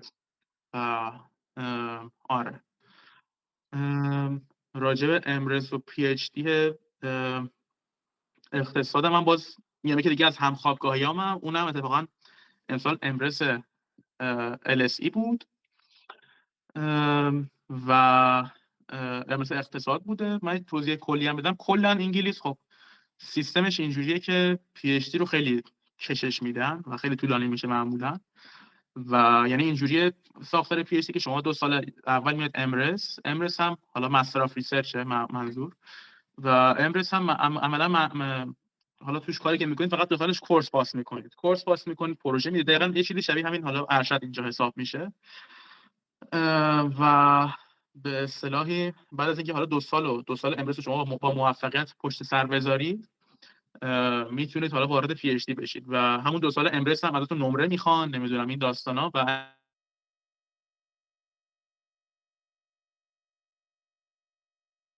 یعنی یه سری قانونای اینجوری هم داره. ولی خب خود امرس هم یه مدرکه، یعنی شما اینجا وارد که بشید یعنی با نیت پی اچ دی میاد عملاً، ولی خب میگم پی اچ دیتون با امرس شروع میشه و اون 2 سال امرس که پشت سر میذارید یه مدرک بهتون میدن. بعد که مثلا چیز حالا عملکردتون خوب باشه و اینا باز فیلتر میکنن همون امرس رو، میگن بیان حالا مثلا دانشجو پی اچ دی بشید و حالا استادتون انتخاب بکنید و این داستانا. آره و پی اچ دی LSE هم میگم من به شخصا در همین حد میدونم. ولی خب من یه توصیه خیلی کلی مثلا بخوام بکنم، من به نظرم شما هر جا بخواید اپلای بکنید، حالا من اینو میگم چون که برای خودم اینجوری جواب داد، یعنی کلا من 2 جا بیشتر اپلای نکردم و همون 2 جا هم آفر گرفتم ازشون، یکی آمریکا یکی هم انگلیس. توصیه‌ام اینه که شما هر جا میخواید اپلای بکنید برای هر چیزی کلا، چه برای کار، چه برای نمیدونم پریداک، چه حتی پریداک هم کاره اجرایی، ولی خب چه برای ارشد دکترا و این داستاناست، قبلش حتما یک کانکشنی بزنید دیگه، یعنی یک کسی رو پیدا بکنید همونجا داخل حالا همون دانشگاه، داخل همون شرکت و اینا، و ازش میخواید مثلا شما رو راهنمایی بکنه و خب این خیلی میتونه کمکتون بکنه دیگه. من خودم همین کارم کردم، یعنی هم با همون یل مثلا داخل لینکدین دنبال حالا کسی بودم که مثلا قبلا به اصطلاح همینجا درس خونده و خب خیلی کمکم کردن دیگه داخل همون به اصطلاح نوشتن SOP و این داستانا. و کلا من به نظرم برای پی اچ دی حالا LSE هم میتونید این کارو بکنید دیگه، یعنی اگه مثلا خیلی مصمم هستید که مثلا بیاید LSE برای پی اچ دی که خیلی جای خوبی هم هستی، یعنی الان با همین ترافل بنی که تو آمریکا هست جوری مثلا میشه حالا خیلی سرانگشتی مثلا گفت که برای مثلا اقتصاد شاید بهترین جا الان باشه که در مثلا دانشجو ایرانیه برای رشته اقتصاد. ولی من به نظرم شما هر جا میخواید بیاید یه جوری مثلا اینجوری اگه کانکشن بزنید خب خوبه دیگه. البته اقساط میدونید دیگه، حالا خیلی چیز نیست، خیلی به اصطلاح استاد محور نیست که مثلا حالا مهندسی برید ایمیل بزنید و اینو به استادا، چون که خب یه کمیته همیشه اون پشت سر کار میکنه و این کمیته هم هر سال عوض میشه که کیان و اینا و خب خیلی فایده نداره این کار. ولی خب آره دیگه، من باز به نظرم اونجوری اگه اپلای بکنید خب بهتر هست. آره میخواید به سوالای خودتون برگردیم بعدش حالا دوباره به چتم برسیم دیگه. آره خیلی ممنونم. یه موضوعی که هست، دانشگاه LSE بیشتر دانشجوهاش از فرهنگ‌های مختلفه، یعنی به عبارتی از کشورهای مختلف میان و این جو و چالش‌های فرهنگی رو شما چطوری تونستید هندل کنید؟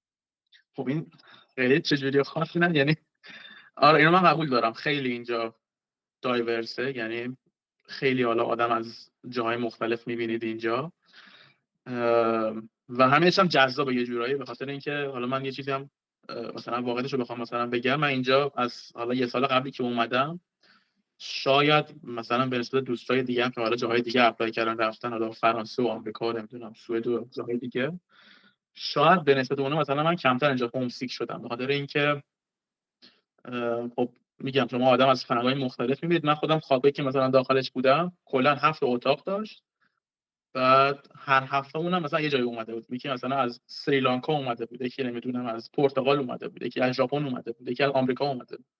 و خب جالب همین دیگه، یعنی اینکه شما تو همین LSE هم بخواید بیاید مثلا روزی، خود LSE خیلی خیلی افتخار میکنه به اینکه میگه ما دایورس ترین دانشگاه نمیدونم اروپا هستیم، یعنی یه سری ادعای اینجوری داره خودش و واقعا هم حالا من نمیدونم چقدر این صحت داره ولی واقعا خیلی دایورسه و همینش هم جالبه دیگه. میگم مثلا من حالا تو همون دوره خوابم مثلا یه دقیقه آشپزخونه مثلا میرفتم، یه دفعه بوی غذای چیز دیگه مثلا میشیدم، مثلا هر کی چیزی برای خودش درست می‌کرد. ولی اینش خوبه دیگه، یعنی از این لحاظ من خودم فکر نمی‌کردم اصلا روزی مثلا برام این دایورسیتی مهم باشه، ولی اینو میگم بعد از اینکه اومدم اینجا فهمیدم که مثلا چقدر میتونه جالب واسه همین باشه. و آره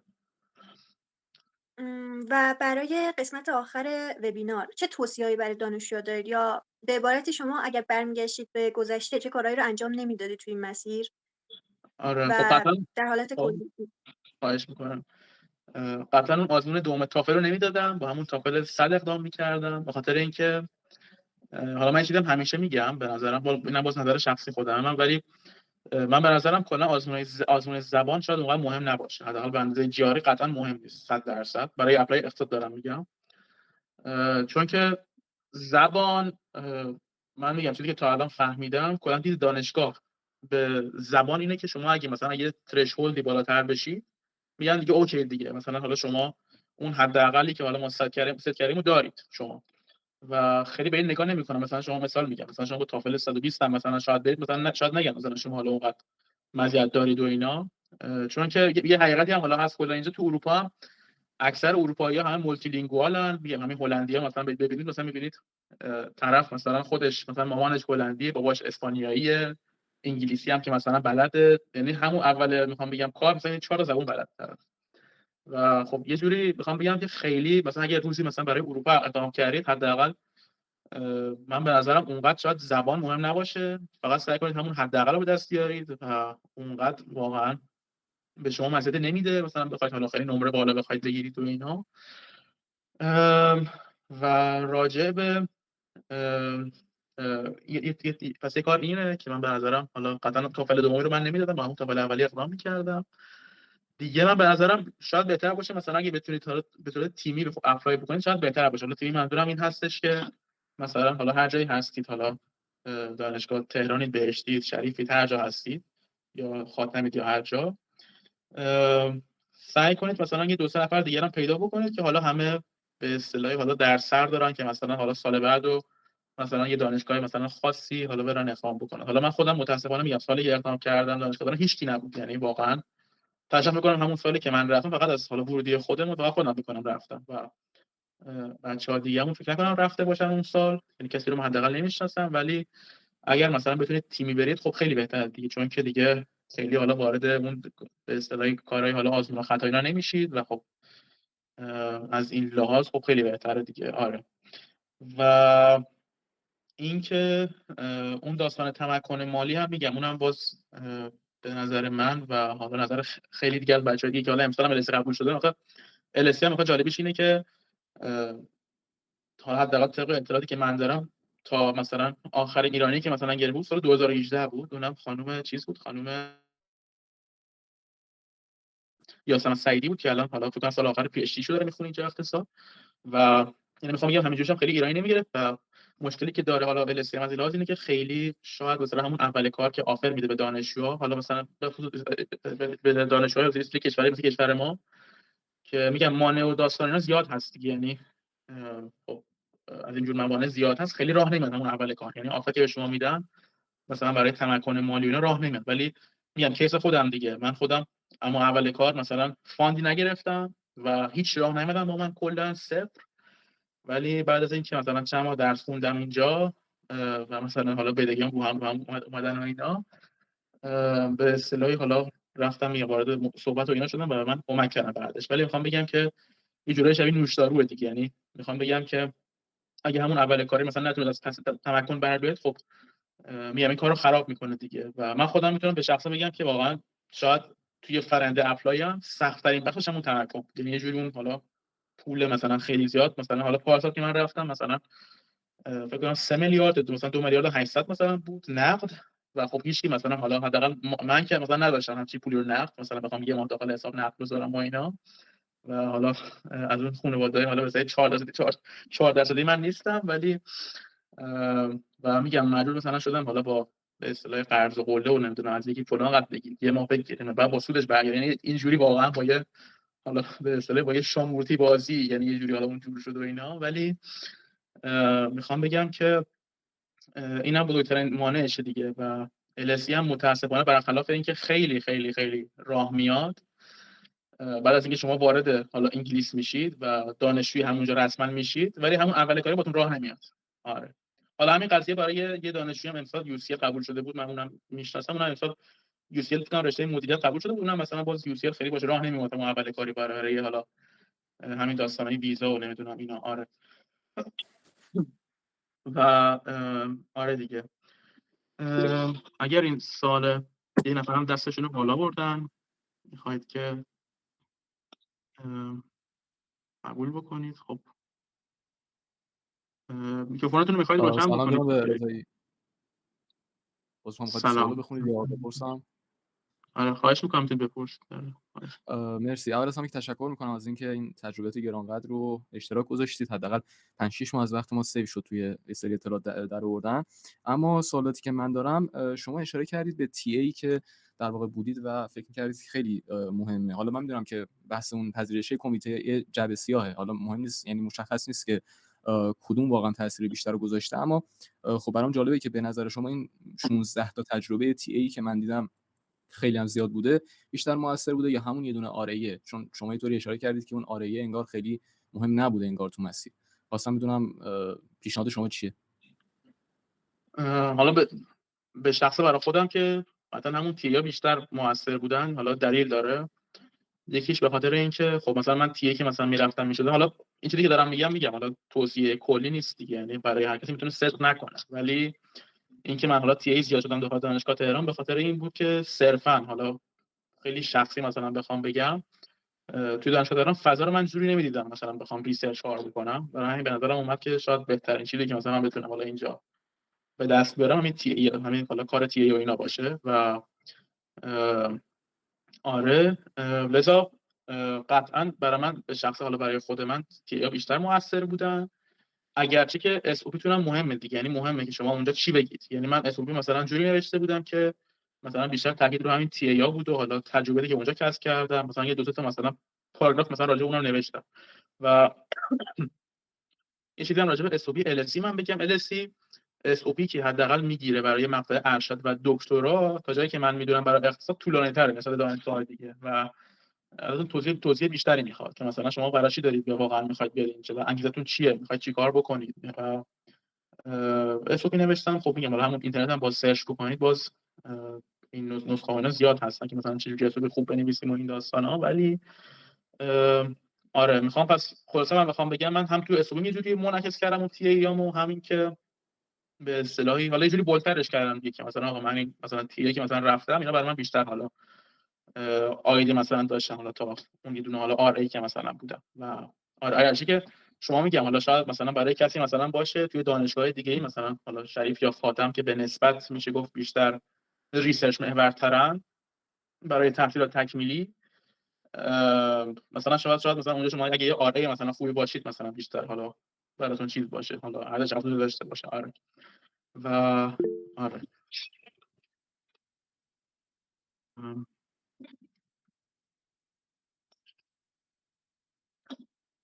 دستتون رو برید بالا فکر کنم.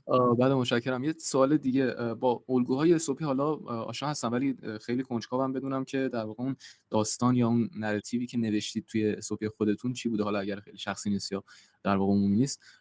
متشکرم میشم که بفرمایید.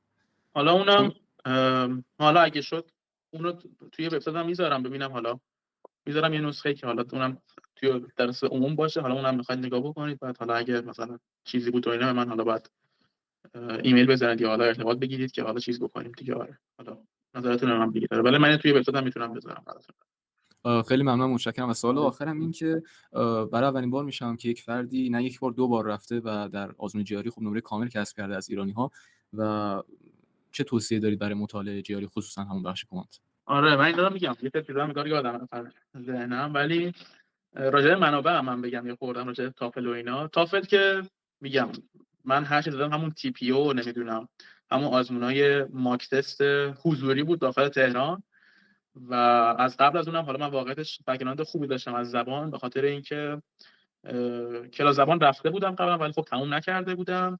ولی من همیشه اینجوری بود مثلا حالا شاید مثلا 10 سال اخیر یا 15 سال اخیر مثلا هر وقت فیلم مثلا می‌دیدم روی گوشی همچنین دیکشنری هم مثلا کنارش بود و حالا لغت‌ها رو سرچ می‌کردم، حالا مثلا با ساب تایتل رو نمی‌دونم، می‌خوام بگم یه جورایی حالا خودم همیشه علاقه‌مند بودم و یه جورایی همیشه دیکشنری حالا به دست بودم یه جورایی و برام وکب و اینا مهم بود و خب کلا میگم بک‌گراند خوبی هم داشتم دیگه، برای همینم بود که حالا کلا حالا کار تافلم و اینا همش هولکی شد و حالا تهش هم حالا مثلا نمره مثلا بعدی هم بعدی نگرفتم ازشون و اینا. راجع به جی آری هم منبع خب زیاد هست، میگم من باز چون خیلی هولکی بود و همه این داستانا مثلا منبع ها حالا معروفن دیگه، مگوش و نمیدونم منحتن و اینا هست، ولی اون چیزی که من نهایتا خوندم خود منبع آفیشال جی آری بود، چون که نمیدونم منبعش دیدین یا نه، یه فایل پی دی افیه که خود سایت ETS فکر کنم میده، حالا نمیدونم رایگان هست یا نه، ولی من خب من یه نسخه رایگانش من پیدا کرده بودم و خب اون خیلی منبع خوبیه به خاطر اینکه توش هر سه بخش جی آری رو کار کرده، هم حالا بخش آنالیتیکال رایتینگ هم وربال هم کوانتیتیتیوش رو کار کرده و اون من بیشتر همون رو کار کردم به خاطر اینکه میگم من وقت نداشتم اون دوره و دنبال منبعی بودم که حالا خیلی به اصطلاح حالا به نسبت جمع و جور باشه و توش حالا به همه این چیزا پرداخته باشن. و صدای منو دارید هنوز شما یا بله میشم. آره شما اینجا لپتاپم قطع شده ولی به اصطلاح آره دیگه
اون کورسایی که در مورد اقتصاد و فایننس گذروندن میتونه کمک کنه برای اپلای بهشون یا نه؟ ببخشید من قطع شدم، من آه. نشیدم، ببخشید یه بار دیگه میگید. آره نه من دوباره تکرار میکنم.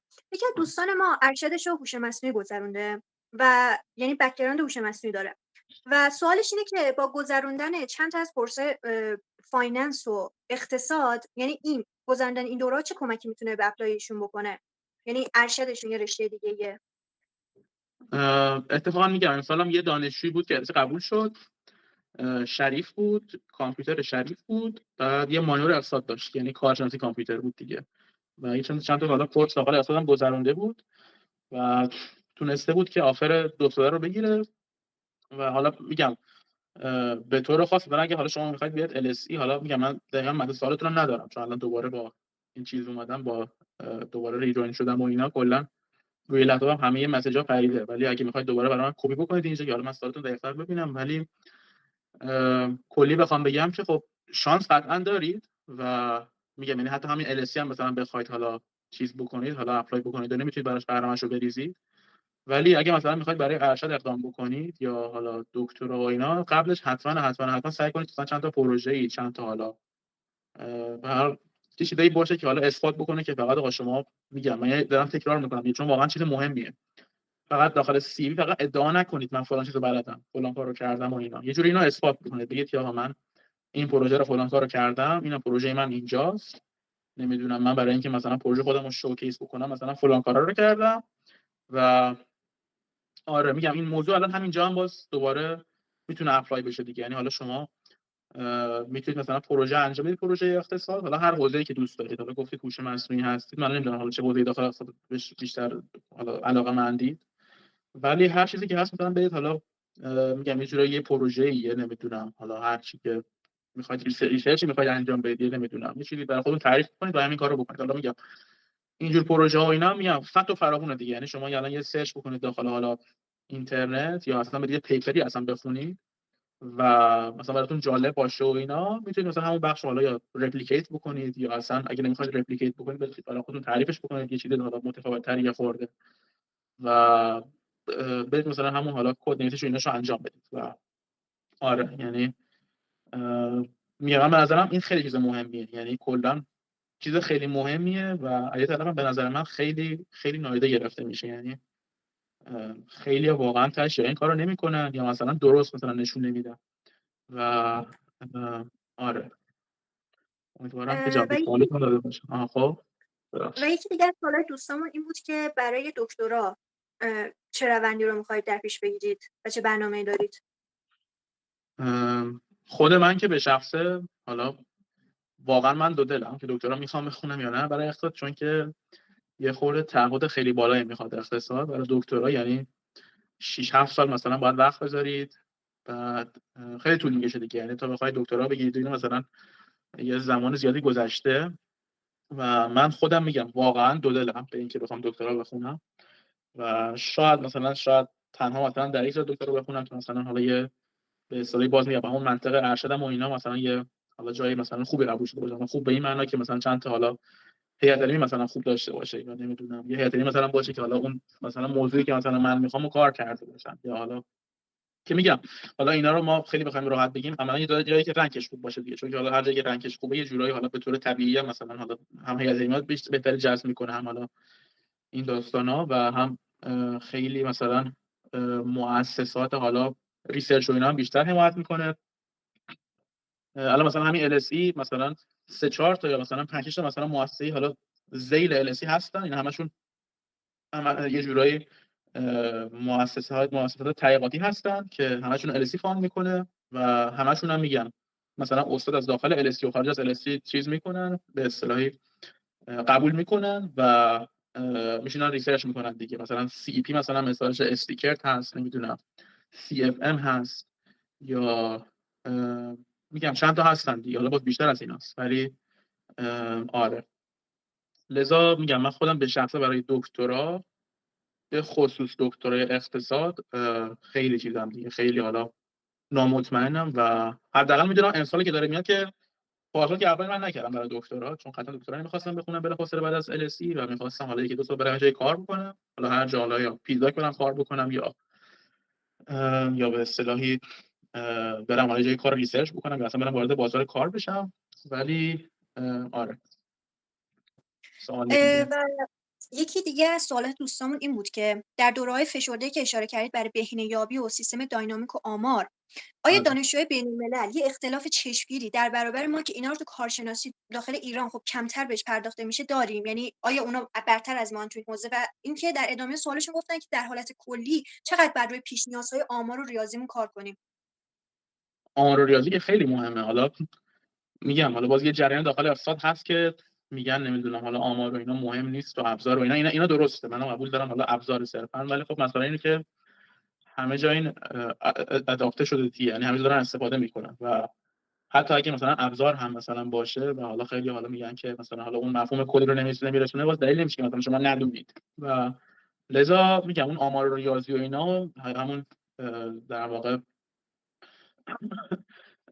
سیستم داینامیکس و اینا همش میگن واقعا جزء همون چیزای نسسیتیه که باید بدونید و با اینا حتما باید بدونید و میگم به حال یه سری کورس‌های داخل همون کارشناسی ارائه میشه و اگرچه که حالا اینا خیلی واقعیتش همپوشانی نداشتن با این مطالبی که داخل LSE حالا خوندیم و اینا، ولی به اصطلاحی میخوام اینو بگم که کلا بچه‌ای که میان اینجا تقریبا میگم همه یه لولن، یعنی خیلی تفاوت چندانی ندارن توی مسائل و اینا. یعنی یکی مثلا میبینید آمارشو بیشتر میدونه، مثلا من خودم که اومدم اینجا آمارشو خیلی بیشتر میدونستم تا مثلا حالا اون در واقع تحلیل داینامیک و اینا و اونو خیلی کمتر میدونستم، مثلا حالا همین بلمن ایکویژن و نمیدونم اچ جی بی و همیلتونیان و این داستانا و و میگم یعنی میخوام بگم هر کسی یه تیکشو بیشتر میدونه دیگه. مثلا اون بابایی که حالا دانشگاه دیگه اومده مثلا میبینی حالا اون بیشتر همین حالا مثلا بخش داینامیک بلده، مثلا بخش آمارش رو یکم بیشتر میلنگه. لذا میخوام بگم که تقریبا همه یه جوری نورمالایز بودیم و همه یه لول بودیم، ولی خب میگم سطح همه خوبه دیگه، یعنی همه خیلی رقابتی و واقعا خیلی حالا میخونن دیگه بچه‌ها دیگه. یعنی مثلا من خودم مثلا بودم مثلا شبایی که واقعا تو کتابخونه مثلا مجبور شدم میخوابیدم، چون که کتابخونه LSE مثلا نزدیک امتحانات که میشه اگه 2 هفته قبل امتحانات کتابخونه رو 24 ساعته میکنن کلا. بعد خب میگم من واقعا این سه شبا مثلا اینجا با مثلا دوستام حالا داخل کتابخونه داخل یه اتاق هست همینجوری کیفمون میذاریم زیر سرم همینجا مثلا میخوابیدیم که حالا به درس مثلا برسیم که حالا جمعش بکنیم و اینا. ولی من واقعیتش رو بخوام بگم تا الان من هر کسی که دیدم حالا از LSE اومده اینجا LSE درس خونده اینا همه تقریبا یه ارشد خونده بودن، حالا یا شریف بودن یا مثلا همون تهران مثلا یه ارشد خونده بودن و اینا و اینجوری اومده بودن. و شاید میگم یعنی میخوام بگم این همه داستانایی که الان شدید شاید به خاطر این باشه که من ارشد نخونده بودم به اصطلاح ایران و شاید به خاطر این بوده که مثلا من خیلی فشار اومده بوده و اذیت شده بودم و اینا. ولی خب تصور میکنم مثلا از کسی مثلا ارشد خونده باشه ایران و بعدش مثلا بخواد دوباره برای ارشد اقدام بکنه، به حال چون یه پایان نامه‌ای داشته، چون حالا به حال یه مسئله مثلا خونده، نمیدونم این داستانا شاید مثلا کمتر حالا مثلا تحت فشار باشه. اگرچه که میگم من باز مثلا با دوستان توی شریف و خاتم و تهران صحبت میکنم، همچنان صحبت میکنم، باز میگم مطالب فرق میکنه. یعنی باز اینجا چیزایی که مثلا میگن یه خورده یه تفاوتایی داره، یه خورده مثلا اونجا چیزی میگن اینجا نمیگن، اینجا مثلا اون داخل یه سری مباحث دیگه مثلا بیشتره و آره لذا اینجوریه دیگه. آره همون دوستمون گفتش که ارشد هوش مصنوعی و میخواست برای اقتصاد و رشته‌های مالی اپلای کنه. یعنی یه سوال دیگه که پرسیده اینه که برای تغییر فیلد از کامپیوتر به اقتصاد و فایننس چه درس‌هایی ضروری و مهمه و لازمه؟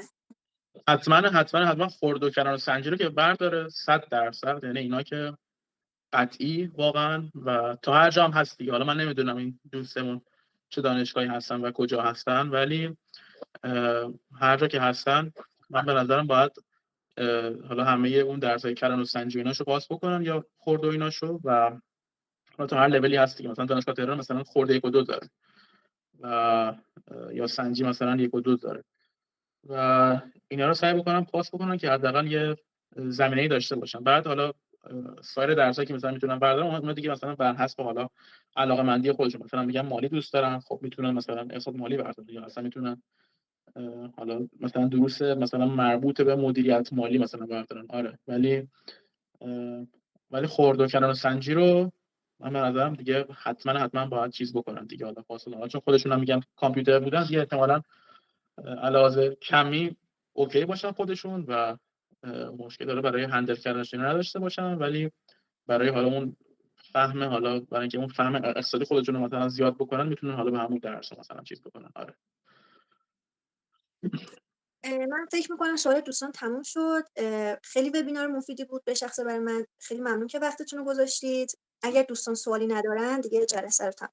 خواهش میکنم. مرسی از دعوتتون و مرسی از همه دوستان که حالا صحبت‌های منو گوش کردن. من حالا میگم خیلی صحبتام چیز نبود، خیلی ساختار بندی شده نبود واقعیتش، چون خیلی وقت نکردم آماده بشم، ولی اگر سوالی باز هست من در خدمتم. آره که جواب بدم. آره. یکی از بچه‌ها سوال پرسیده. خب من صداتون رو ندارم. عذر میخوام، یه سوال جنرال تر اگر بپرسم، خیلی تاکید داشتید روی این مسئله که در واقع دوست داشتید که ارشد بخونید، مستر بخونید و کلا دنبال دکترا نبودید. میتونم کلا این دلیلش رو بپرسم که چرا مثلا وقتی حالا با توجه به رویکرد بازار کار و اون ارزشی که داره، مثلا ما یک سری افرادی حالا میتونن اقدام بکنن برای مثلا موقعیت دکترا، حالا نه توی قاعدتا دانشگاه تاپ مثل LSE، مثلا دانشگاه بن که تو رنج زیر صده. خب چرا اون پروگرام ها نه، چرا مستر؟ حالا چیز کلی مثلا من بگم اینجا برای اقتصاد اصلا حالا شاید مثلا حرفی باشه مثلا خیلی قبول نداشته باشن، مثلا حالا این دور زمونه و اینا، ولی خیلی ها من دیدم که مثلا اینجا یه ارشد فقط خوندن و مثلا بعدش شدن رفتن فقط پیپر کار کردن، لذا اصلا دکترا هم نگرفتن دیگه. خب حرفم کلا اینه که اینکه شما مثلا چه دانشگاهی میخواید برید، اینکه دکترا بخونید نخونید و اینا همش بستگی به اون هدف خودتون داره. اگه مثلا میخواید روزی حالا وارد آکادمی بشید، میخواید حالا استاد دانشگاه بشید، میخواید ریسرچ کار بکنید، شاید اصلا اونقدر مهم نباشه که شما دکتراتون اصلا از کجا میگیرید، اصلا مهمتر از اون همون کاری باشه که شما انجام میدید. اینکه حالا این چیزایی که من گفتم اینا میگم همش مشاهدات شخصی خودمه و من به نظرم اومد مثلا شما حالا اگه مثلا جای بهتری برید، خب به اصطلاح اون اکسپوژرتون، اون به اصطلاح دو تا آدم بهتر می‌بینید دیگه، حالا حداقل احتمالش بیشتر حداقل.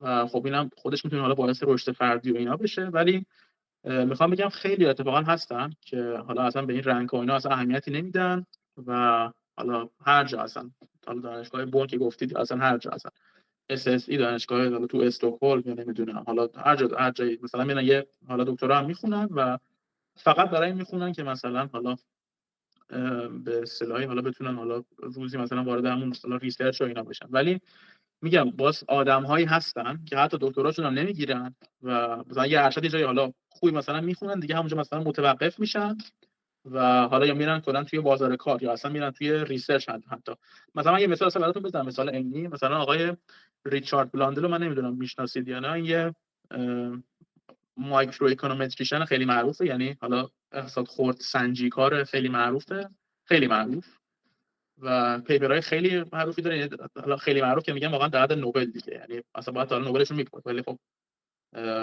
الانم 70 سالش، یعنی میخوام بگم که حالا شاید اونقدر هم به نسبت قدیمی نباشه به نسبت، چون که حالا خب خیلی مثلا بودن قبل از مثلا حالا ریچارد بلاندل که حالا دکترا گرفته بودن اینا، مثلا یکی دو از قبلش هم دکترا میخوام بگم معمولا دکترا میگرفتن. ولی میخوام بگم یه کسی مثلا مثل ایشون رو اگه بشناسید، مثلا ایشون دکترا اصلا نگرفته، ولی الان مثلا استاد ممتاز دانشگاه UCL، پیپر حرفم مثلا خیلی زیاد داره، مثلا راجع به همون حد نمیدونم بلاندل و باند نمیدونم همه این داستانا. و آره لذا میخوام بگم حالا خلاصه من میخوام بگم بستگی به هدف خودتون داره که اگه میخواید ریسرچ کار بکنید هم میتونید دکترا بخونید، هم میتونید دکترا نخونید. ولی خب اگه دکترا بخونید، خب این نرم حال حاضر جامعه است، همه دکترا میخونن و میرن یه جایی مثلا استخدام هیئت علمی میشن و مثلا حالا شروع میکنن به ریسرچ و اینا. ولی من حتی مثلا برای همون هیئت علمی مثلا از استاد راهنما من شنیده بودم توی همین LSE هم مثلا ما استاد داشتیم که مثلا با ارشد اومده اینجا و با ارشد مثلا تونسته حالا تنیور حتی مثلا بگیره مثلا بعد چند سال و به جوری استخدام بشه، مثلا بعدش برای دکترا افتخاری مثلا بهش میدن. و میخوام بگم که کلا اصلا همه حالا هدف از این که شما میاد حالا آکادمی و حالا درس میکنید و اینا بستگی به اون جهت خودتون داره دیگه. مثلا یه سری جهتشو میذارن برای اینکه بخواید شما ریسرچ کار بکنید، یه سری جهتشو برای میذارن که بخواد تجربه وارد بازار کار بشن. و من خودم به شخص ترجیح میدم اگر روزی مثلا بخوام وارد بازار کار بشم، شاید مثلا اون 6 هفته دکترا اصلا نخونم و بگم حالا اون 6 هفته مثلا برم کار بکنم، شاید خب خیلی مثلا بیشتر باشه نفعش و اینا، اگر مثلا جز اون دسته باشم که به اصطلاح هدف نهاییم از پی اچ دی گرفتن این باشه که مثلا بخوام وارد بازار کار بشم. اگه اینجوری نباشه مثلا بخوام برم تو آکادمیا، خب مثلا شاید دکترا مثلا بگیرم بهتر باشه.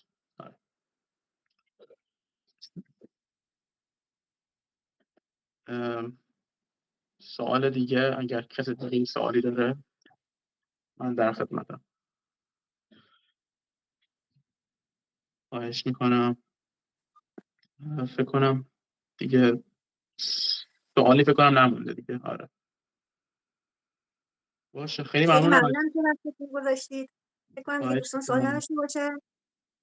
ممنون از دعوتتون و حالا باز اگه سوالی بود و اینا من باز میگم حالا اطلاعات ما اینا در دسترس هست و من این چیزی حالا اینجا تهش میگم اینا یادم اومد این که من حالا چند تا نوت هم دارم روشون کار میکنم. اینا نوت‌های شخصی خودم تو این دوره که LSE بودن. اینا رو هم حالا احتمالاً روز آخر سال میلادی امسال باز حالا اینا رو هم باز یه جایی حالا پابلش میکنم دیگه. و مثلا نوت‌های مثلا دروس حالا خرد و کلان یا همین افسا کمی بود که من اینجا گذروندم و یه جوری حالا همون جزوه کلاسی و اینا بود. اینا رو من میذارم حالا یه جایی، حالا توی وبسایتم میذارم یا حالا توی یک گوگل درایو جایی میذارم. حالا اونها اگر مثلا کسی از دوستان چیز بود حالا علاقه من بود میتونه مراجعه بکنه. باشه، خیلی ممنون از همگی و خسته نباشید همگی دیگه. متشکرم از دعوتتون. شما هم خسته نباشید. با آرزوی موفقیت بیشتر برای شما. خدا نگهدار. ممنونم.